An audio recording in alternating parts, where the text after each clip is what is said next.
في مباراة ما كانتش سهلة على الزمالك في وسط كل اللي بنمر بيه، محمود بنتايج بيتعادل مع الأهلي في استاد القاهرة. وفي الحقيقة احنا محتاجين نتكلم عن الماتش ده شوية. بس قبل ما نبدأ كلام عن أي حاجة ما تنساش تعمل لايك للفيديو ده عشان يوصل لأكبر عدد من الزملكاوية، واشترك في القناة، عاوزين نوصل 10000 مشترك إن شاء الله في أقرب وقت. طيب نسمي الله كده مع بعضينا عشان عايز اقول لك على شويه حاجات حصلت في ماتش امبارح. الزمالك مبدئيا عمل ماتش كبير جدا، رغم انك ممكن تشوف اننا كنا متكتلين دفاعيا في اغلب اوقات الماتش، ولما استقبلنا جون فتحنا خطوطنا وتقريبا استحوذنا استحواذ كامل على اللقاء لحد ما جبنا جون التعادل ب 42 تمريره صحيحه. وبعد ما الكرة وصلت لجميع لاعبي الفريق بما فيهم محمد عواد، وموضوع ال 42 تمريره ده هكلمك فيه كمان شويه لانه مهم حبتين. بس الاول خليني اقول لك ان عجبني شويه حاجات حصلت امبارح، واولهم ان بقيت بشوف جيل كامل من اللعيبه بتنزل مش خايفه من الاهلي. لعيبه واقفه على رجليها بتنقل الكره من غير خوف وبتطلع بالكره من غير خوف. حتى اصغر لاعبي الفريق حسام عبد المجيد امبارح تشوفه عنده ثقه في نفسه، حاجه بسم الله ما شاء الله. وده يرجع للي اتكلمت فيه في فيديو ماذا قبل مباراه القمه، قلت لك انك متفوق على الاهلي اخر 4 مواجهات، وده اللي لازم تستغله وتشتغل عليه. وفعلا بتشوف امبارح لعيبه الزمالك بتجيب التعادل، بتاخد الكره بسرعه عشان عايزه تكسب عادي جدا. وتاني حاجه بقى عجبتني من بيسيرو انه اتعامل مع المباراه دي بواقعيه شديده جدا، وركز على موضوع الواقعيه ده عشان مهم شويه. طبعا اغلب الزملكاويه في المباراه دي كانوا بيقولوا يا رب الماتش ما يخلصش سكور للاهلي، يعني نخسر بس ما تبقاش فضيحه. وده توقع منطقي جدا بناء على اداء الفريق في اخر كام مباراه، وبناء على فرق السماء والارض ما بيننا وما بين الاهلي، سواء وافتح القوس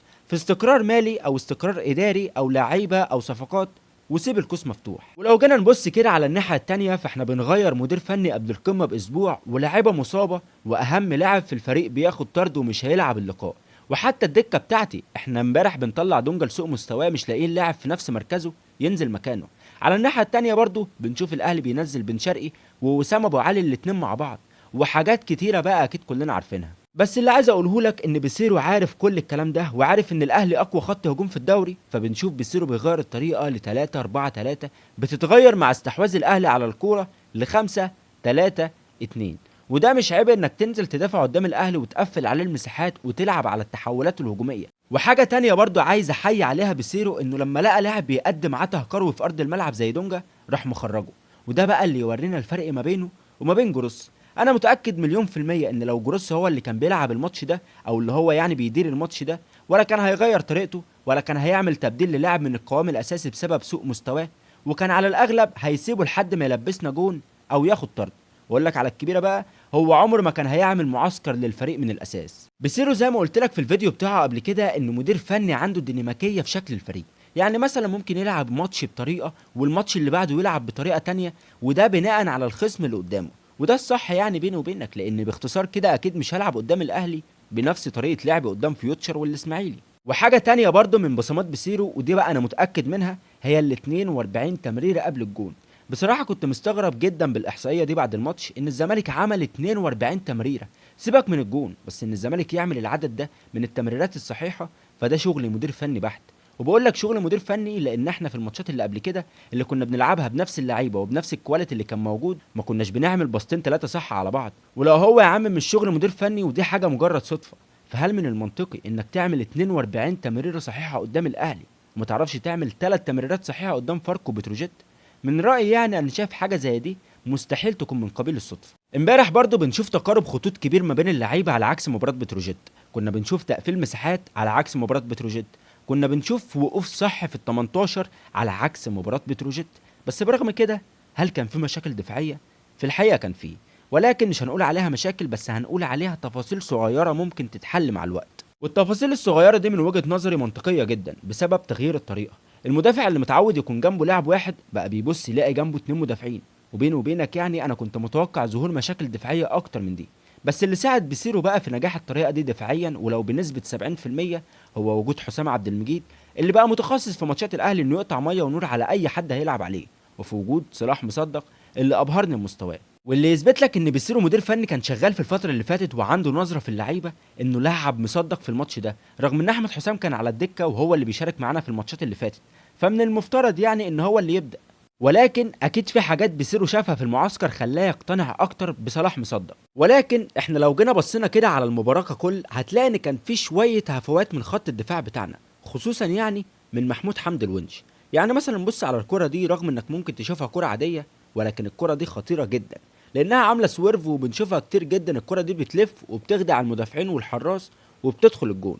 هنا بقى ما ينفعش الونش يتصرف التصرف ده. طب بلاش الكرة دي، بص كده على العرضية اللي الونش بيطلعها ركنية وهي في ايد عواد. طب نيجي بقى لاهم لقطة واهم كرة في الماتش كله. الونش هنا بيحاول يضرب الاوفسايد، فالحكم ما بيرفعش الراية والونش بيلعب على التوقع، بيسيب جراديشار يعمل عرضية مستريح قوي. ولكن ثواني كده، هي الكرة دي مش بتفكرك بحاجة؟ ايوه يا معلم، هي نفس كرة الجون. وعايزين نتكلم عن كام حاجة كده في الكرة بتاعت الجون دي. بعيدا عن ان عواد كان ممكن يطلع يمسكها زي الكرة الاولى عادي جدا، ولو ركزت هتلاقيهم هما الاتنين في نفس المكان تقريبا، وبنلاقي ان الونش بيكرر نفس الخطأ اللي كرره في الكرة الاولى. وعايز اقول لك على حاجة عشان تبقى معايا في الصورة، بس قبل ما اقول لك عايزك تصلي على النبي، تذكر الله، استغفر في سرك، حط لايك، اشترك في القناة كده. يعني احنا في ايام مفترجة، عايزين ربنا يكرمنا ونوصل 10000 مشترك. طيب بص بقى، قبل بس ما اقول لك على الخطأ اللي قرره الونش، عايز اقول لك على حاجة مهمة جدا. الزمالك كان بيلعب بثلاثة في خط الدفاع عادي جدا، هم حسام عبد المجيد والونش وصلاح مصدق. حسام متطرف اكتر لناحيه الشمال، وصلاح متطرف اكتر لناحيه اليمين، والونش في النص. اذا الونش في النص يعني هو اللي ماسك الفرود. ودليل على الكلام ده ان الونش كان بيطلع مع الفرود اللي بيلعب عليه لحد نص الملعب عادي جدا برضه. بص بقى في الكورتين اللي انا لسه قايل لك عليهم اتكرروا وجا منهم جون. الكره الاولى الونش بيسيب المهاجم اللي بيلعب عليه عشان حسام يضغط، وعشان ما نكونش بنكذب فما كانش فيه ضغط من حسام، هو كان بيجري وراه، وده بسبب ان حسام عبد المجيد كان متاخر، والونش هو اللي المفروض اقرب والمفروض هو اللي يضغط. ولكن الونش بيقرر يضم لعمق الملعب في منطقه الجزاء عشان يبقى فيه 3 مدافعين في منطقه الجزاء على لاعب واحد بس من الاهلي. المفروض بقى الونش يتعلم من الخطا ده، لانه شاف جراديشار بيعمل عرضيه بشكل كويس جدا. لا، ما بيتعلمش وبيعمل نفس الموقف ده تاني، بيسيب الفرود اللي بيلعب عليه عشان يضم لعمق الملعب في منطقه الجزاء، عشان يبقى فيه 3 لعيبه من الزمالك في ال 18 على لاعب واحد بس من الاهلي. الونش بيتفرج على الكرة زينا بالظبط، عواد ما بيطلعش، عمر جابر اتسرق في التغطيه العكسيه عشان يجي الجون الاول للنادي الاهلي. اعتقد انت كده عرفت لو الونش كان ضغط في الكورتين دول وما اعتمدش على حسام كان ايه اللي حصل. المهم بعد الجون بنشوف طلوع الذي لا وجود له، ونزول مصطفى شلبي، ونزول عبد الله السعيد كنص ملعب هجومي، عشان هنا بقى يبدا الزمالك يلعب كرة زي البني ادمين. بنستحوذ على الكوره وبننقل اللعب بشكل محترم، بنعمل 42 تمريره صحيحه، وده كله بسبب وجود عبد الله السعيد. عشان لما اقول لكم بس ان الكواليتي بيفرق تصدقوني، لاعب عنده 40 سنه بيظبط اداء الفريق بالكامل بمجرد وجوده في مركز الاستحواذ على اللعب. لذلك وجود واحد زي ناصر ماهر في نص الملعب كان هيفرق معانا كتير جدا، ويا ريت بقى نتعلم من الدرس بعد كده. كرة الجون بصراحة ناصر منسي يعتبر مشارك فيه بنسبة كبيرة جدا. الراجل استلم، بيحجز على كورته، بيلعب باص برؤية للملعب. ناصر منسي لو ركز انه يبقى لاعب كورة هيبقى احسن مهاجم في مصر. ناصر مشكلته الوحيدة هو العامل البدني بتاعه، محتاج يشتغل على العامل البدني كويس جدا، واعتقد انه نفسيا مرتاح لكن بدنيا صفر. عمري ما هنسى الكرة اللي كان هيروح بقى انفراد من نص الملعب وكان لسه نازل وما قدرش يعمل سبرنت والمدافع قطعها منه. المهم الكرة بتتلعب لعمر جابر عشان بنتايج ربنا يكافئه على اجتهاده وحاجات كتيرة قوي اتكلمت عليها الفترة اللي فاتت. لو عايز تعرفها هسيب لك الفيديو بتاعه في الديسكريبشن.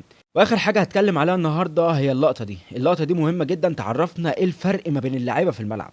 الكرة دي فيها حاجتين عكس بعض تماما، لاعب كبير قوي وفاهم بيعمل ايه، والتاني عبثي لا يفقه شيء في مركزه. دونجا هنا نزل يستلم من صلاح مصدق، وبالفعل صلاح لعبها له، ودونجا عمل سكان قبل ما يستلم، قال يعني دي حركات لعيبه كبار وكده. طبعا وكالعاده عمل باص هو الاعبط في المباراه. وبص بقى على تصرف صلاح مصدق، قال لك العبها للونش وازنقه ولا استلم الكوره اخد الريسك. بس بنلاقي صلاح مصدق بيتصرف احسن تصرف من وجهه نظري في اللعبه زي دي، وبيسيب الكوره تخرج بره من غير ما يلمسها. تاخد المفاجاه بقى، هل تعلم ان الكرة دي اتكررت في الشوط الاول بس المرة دي كانت مع محمد شحاتة، ولكن بنشوف محمد شحاتة بياخد فعلا الريسك ولكن الكرة بتتقطع منه، فبيضطر محمد شحاتة انه يعمل فاول في مكان خطير جدا. هنا بقى يجي فارق الكواليتي اللي عمال اكلمك عليه من الصبح من اول الفيديو.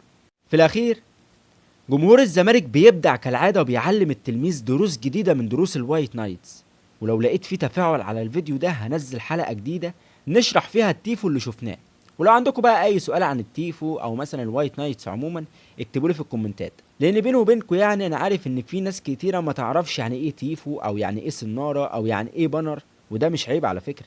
اكتبوا لي وهرد عليكم في الفيديو اللي هيتعمل ان شاء الله.